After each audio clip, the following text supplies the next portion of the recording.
So good morning, Ajahn and everyone. So our member consists of three members, and we are Pancharas, Payapat, and Panyot and me. And so today we are going to present to you about our topic that related to called as automatic alert system for workplace safety. And this project is aimed to address the issue by using a PIR sensors to detect movement near the dangerous areas, such as like when the workers enter a dangerous zone, and they will send an alert to Telegram to notify the supervisors and the safety officers, and providing the immediate warning and that can reduce the risk and the work at the workplace and to ensure the safety of the workers in the workplace. So, as I have studied the objective and uh, uh, the main uh, the ma the main system of our systems, and now let's move to the stakeholder and to understand the system beneficially, like more different. So people in the workplace, let's look to the stakeholders. So the stakeholder are the workers, supervisors, and the safety officers.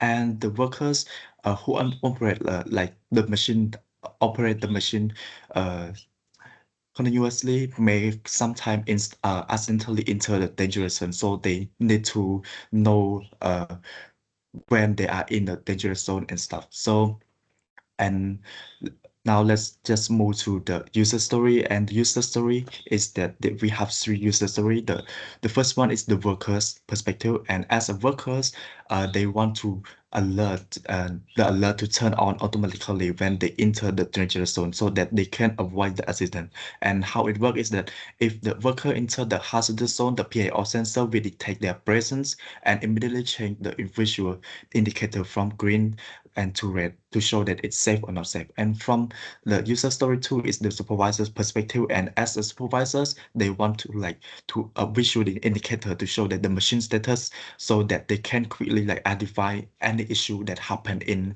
their companies or in that zones. And how it works is that the system we update it in real time, and when the workers like enter a dangerous zone or hazardous zones, the indicators that is on the PIR sensors will change, and also it will also send like the Telegram alert to the supervisors too. And also as a this user story three is that the safety officers, and from the safety officer perspective, like they want like to monitor the system to uh just in case like there's like a false trigger, or they can like ensure like the worker safety in that zone and stuff. And how it works is that if the system detect any motion, it will alert the safety officer via Telegram, and they can also like review detection history to ensure that the machine is functioning correctly and also ready for operation.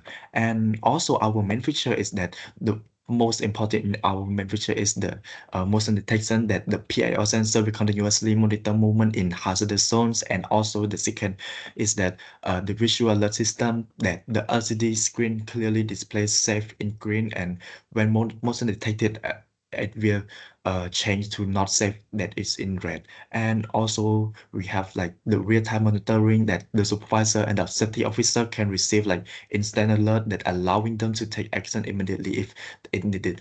And this here is our system diagram. And as you can see here, the system diagram like function are like we have PIR sensors that detect motion and sends data to the ESP32, and also we have the on-file stick to process the data and decide whether to trigger an alert or not. And we have also have an LED alert system that provide a visual warning to workers and supervisors, and the Wi-Fi connectivity that enable remote monitoring. And also the one of our most important feature that I have mentioned is the Telegram notification that alert the safety managers in real times. Also, let's move to the next part to pay a part to present the next part. Thank you.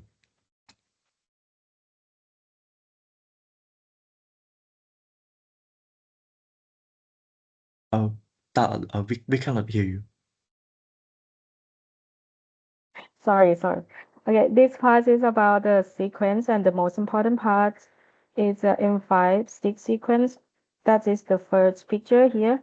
And As you can see, the first step, the sequence of it will power on and initialize the hardware, and it try to figure the Wi-Fi and MQTT and LCDs and also the PIR sensor.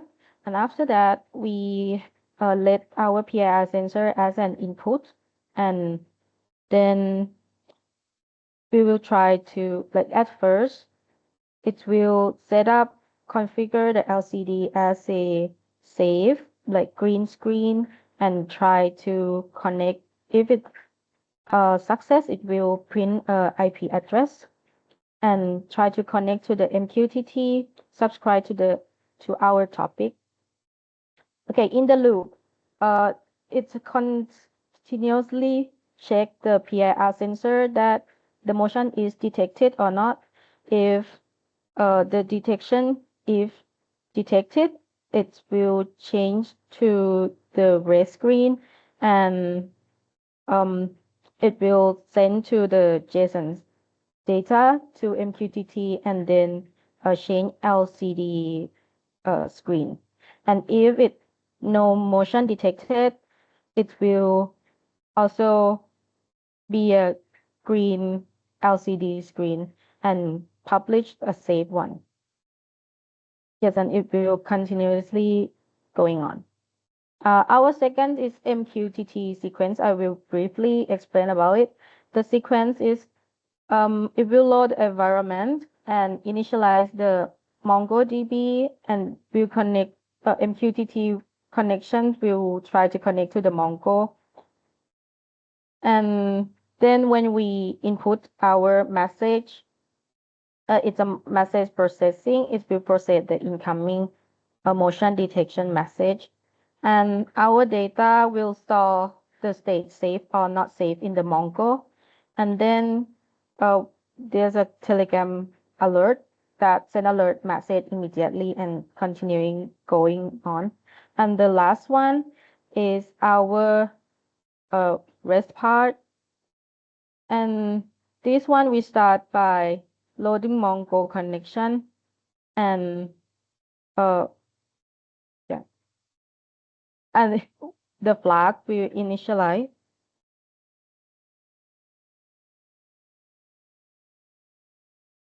I think it's switch a bit.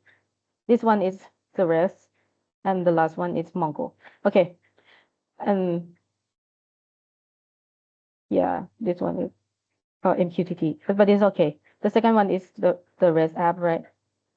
The REST app part is we start to connect, and the flags initialize and start flags and connect to MongoDB. We will handling API requests to process and get requests, and formatting response convert data to JSON, and will continuously listening.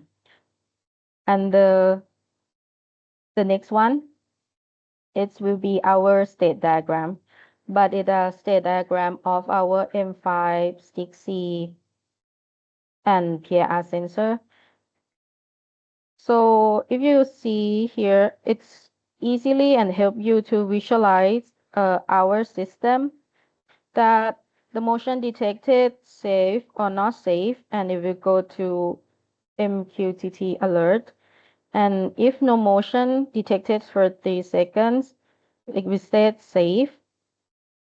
And if it detected, it will show to not safe, and going on in the loop. And if we try to uh, connecting the Wi-Fi or MQTT, if it fail, it will reconnect again, going on. Yeah.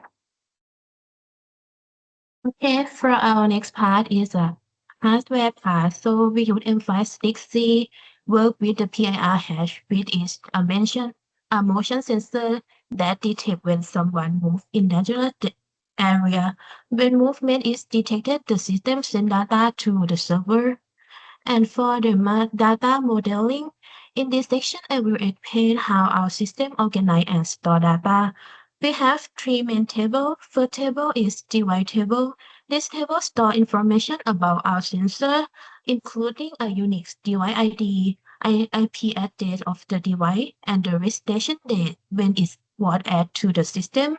And the next table is detection log table. This is where we store record of detected movement. Each detection log includes unit log ID, device ID of the sensor that detected movement, or timestamp of when the detection happened. And the last one is detection result, which is either safe or not safe. And the last table is notification log table. This table records errors sent to safety officer and supervisor via Telegram bot chat. So it includes a unique notification ID, the timestamp of when the alert was sent, the recipient of the alert, and the last one is alert message itself. For the result in monitoring alert, in this video, you can see the demo model that show how system work. You can see the emphatic C screen show green color. It means that now workplace in dangerous zone is safety, no human in this area. And after the PIR had detect motion, the status change to not safe and emphatic show red color on screen, while Telegram having real-time notification sent it for safe situation and not safe situation. If you see, this is our demo model, and this is Telegram notification that show safe or not safe status. And for our future plan, we plan to enhance our system by implement the system on the real machine where it can be turned on or off automatically when it detects motion, or maybe the user can manually check and control the machine. Also, we can use AI model to enhance the motion and difference between human, animal, and object to reduce false alarm, and using AI model to detect unusual behavior in motion pattern and machine operation. And the last future plan is making AI to summarize the log and suggest collective action. So thank you for your time. If you have any question, can ask me.